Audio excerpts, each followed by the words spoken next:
Good morning viewers, my self doctor Pramita Saini. आज हम BEd first year के childhood and growing up paper के अंतर्गत परिस्थिति परीक्षण विधि और निर्धारण मापनी, इन दो विधियों के बारे में स्टडी करेंगे।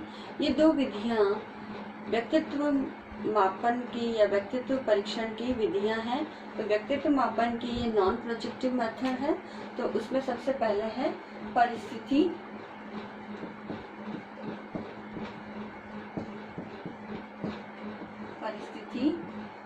परीक्षण विधि। तो परिस्थिति परीक्षण विधि में भी व्यक्ति किसी विशेष परिस्थिति में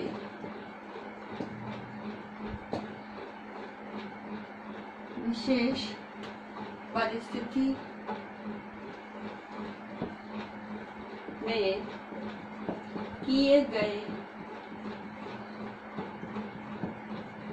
व्यवहार का परीक्षण करती है। यानी कोई विशेष परिस्थिति है, उस परिस्थिति के अंदर व्यक्ति किस प्रकार का व्यवहार करता है और उस व्यवहार के परीक्षण के माध्यम से ही हम जो है उसके व्यक्तित्व के अंदर जो गुण होते हैं, इसी के आधार पर व्यक्तित्व के गुण या विशेषताओं का मापन करते हैं। तो इस प्रकार से किसी विशेष परिस्थिति में किए गए व्यवहार का परीक्षण ही परिस्थिति परीक्षण विधि के अंतर्गत किया जाता है। और उस व्यवहार से संबंधित उसके लिए सबसे इसमें मे एंड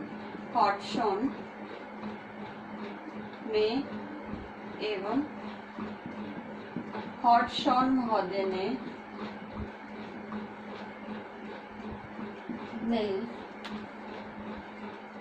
इस विधि में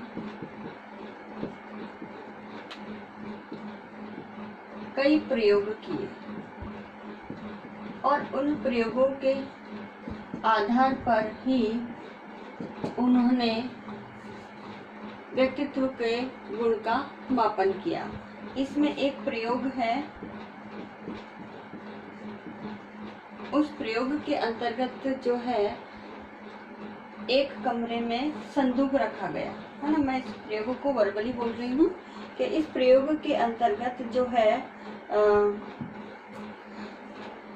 सिक्के का प्रयोग, मैं इसमें नॉर्मल लिख देती हूँ, सिक्के का प्रयोग, उसको एक टाइटल दे देती हूँ। इस सिक्के का प्रयोग किया गया और इन सिक्कों को के लिए एक कमरे के अंदर एक संदूक को रख दिया गया और बाहर कुछ बालकों को इक्वल सिक्के दिए गए, एक एक सिक्का दिया गया, ये सपोज कीजिए। अब और उन बालकों को कहा गया कि आप कमरे के अंदर जाइए और इन सिक्कों को उस संदूक के अंदर डाल दीजिए। तो इसमें जो व्यक्तित्व का गुण था, जिस व्यक्तित्व के गुण को मापन करने के लिए ये प्रयोग किया गया, वो गुण था बच्चों में ईमानदारी का परीक्षण करना, कि बच्चों में कितनी ईमानदारी है। और इस प्रयोग के अंतर्गत कुछ बच्चे रूम में गए और संदूक के अंदर सिक्का डाल दिया, लेकिन कुछ बच्चे ऐसे थे जिन्होंने सिक्का नहीं डाला। और जब हॉटशॉन और मे महोदय अंदर गए और उन्होंने सिक्कों की संदूक में से निकाल करके काउंटिंग की, तो काउंटिंग के अंदर सिक्के कम पाए गए।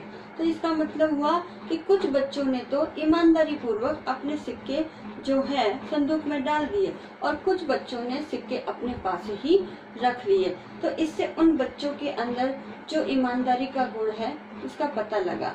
और इसके अंदर जो सिक्के थे पर्टिकुलर, उसके अंदर एक कुछ चिन्ह भी लगा दिए गए ताकि उन बच्चों की आइडेंटिफिकेशन हो सके, ताकि किन बच्चों ने सिक्के डाले हैं और किन्होंने नहीं डाले। तो उसी आधार पर उन बच्चों के अंतर्गत जो व्यक्तित्व का गुण है, ईमानदारी, उसका मापन किया गया। और इस प्रयोग का उन्होंने जो अपनी पुस्तक है, मेन हॉटशॉन की जो पुस्तक,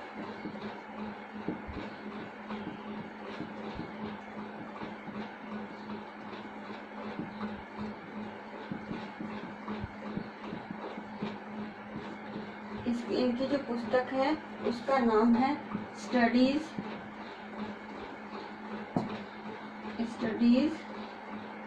इन डिसाइड।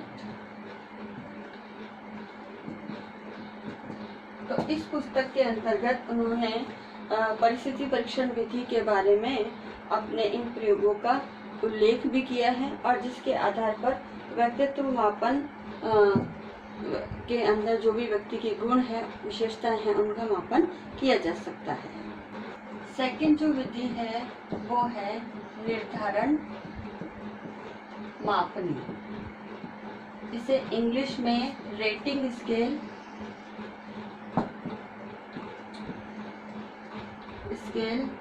मेथड भी कहते हैं, और इस विधि का अन्य नाम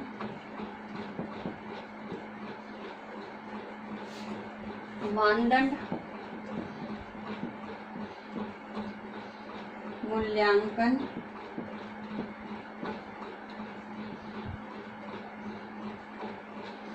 विधि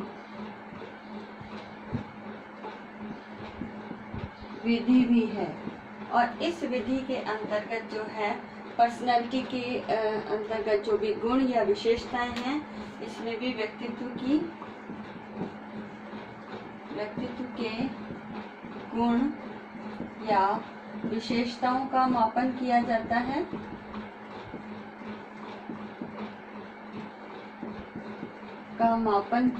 है। और इसमें जो है मूल्यांकन जो है वो अन्य व्यक्ति के द्वारा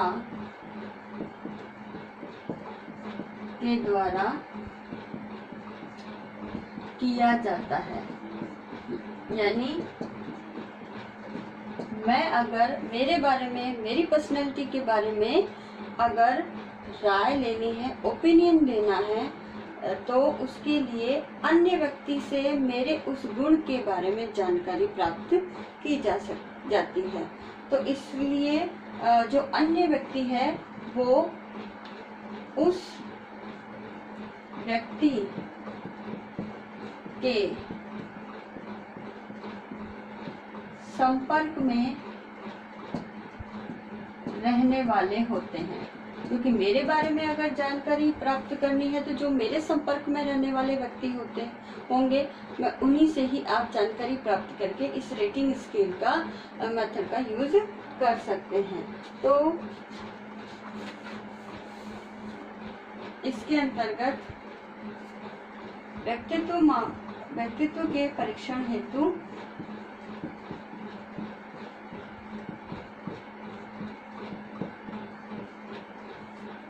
गुण को 5 कोटि या श्रेणियों 5 कोटि या श्रेणियों में विभाजित कर दिया जाता है।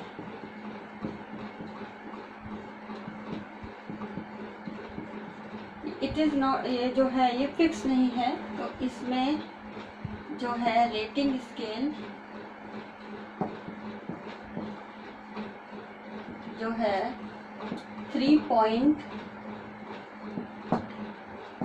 5 पॉइंट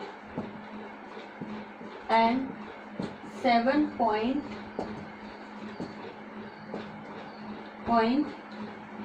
हो सकते हैं। अब 3 पॉइंट के अंतर्गत हम निम्न, मध्यम, और उत्तम। इस प्रकार से 3 पॉइंट रेटिंग स्केल बना सकते हैं। 5 पॉइंट जो रेटिंग स्केल है उसमें जैसे एक भी गलती नहीं, क्योंकि हम व्यक्तित्व मापन के गुण और विशेषताओं की बात कर रहे हैं, तो एक भी गलती नहीं। ये पहला, ये फर्स्ट, सेकंड और ये थर्ड, और ये फर्स्ट, सेकंड, ये है 5 पॉइंट रेटिंग स्केल।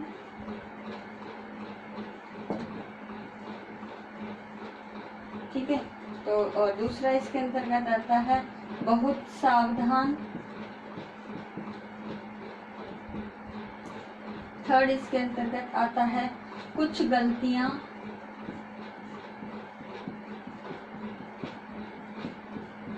फोर्थ इसके अंतर्गत आता है लापरवाह। और 5 इसके अंतर्गत आता है अधिक गलतियां।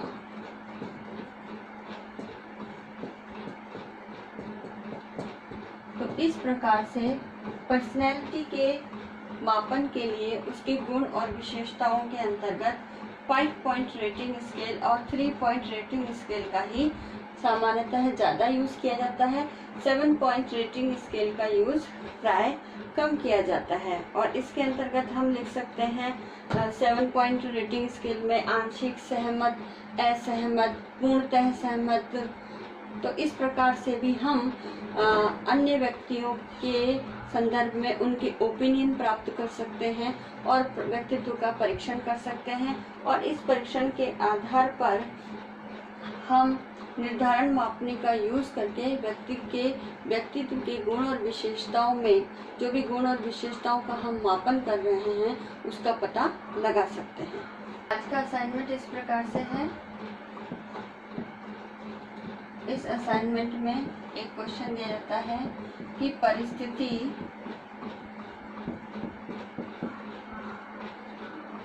परीक्षण विधि और निर्धारण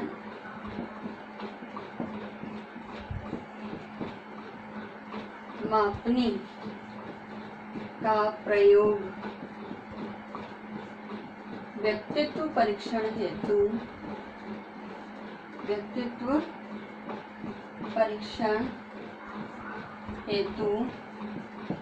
किस प्रकार से करेंगे। तो आपको इस प्रश्न का जो है आंसर लिखना है और इन विधियों का उल्लेख करते हुए इनके बारे में विस्तृत विवरण देना है। साथ ही इस कोरोना महामारी के दौर में आप अपने घर में रहिए, सुरक्षित रहिए, जहाँ तक हो सके घर से बाहर नहीं निकलिए, फेस पे मास्क लगा के रखिए, लोगों से सोशल डिस्टेंसिंग का पालन कीजिए, हाथों को सैनिटाइज या बार बार साबुन से धोते रहे। अपने सोशल मीडिया ग्रुप में लोगों को अवेयर करने के लिए राज्य सरकार द्वारा जो भी गाइडलाइन जारी की जा रही है उसके पोस्टर इमेजेस वीडियो क्लिप बना करके लोगों को अवेयर कीजिए, शेयर कीजिए। आई होप ये वीडियो आपके लिए यूजफुल होगा। So thank you.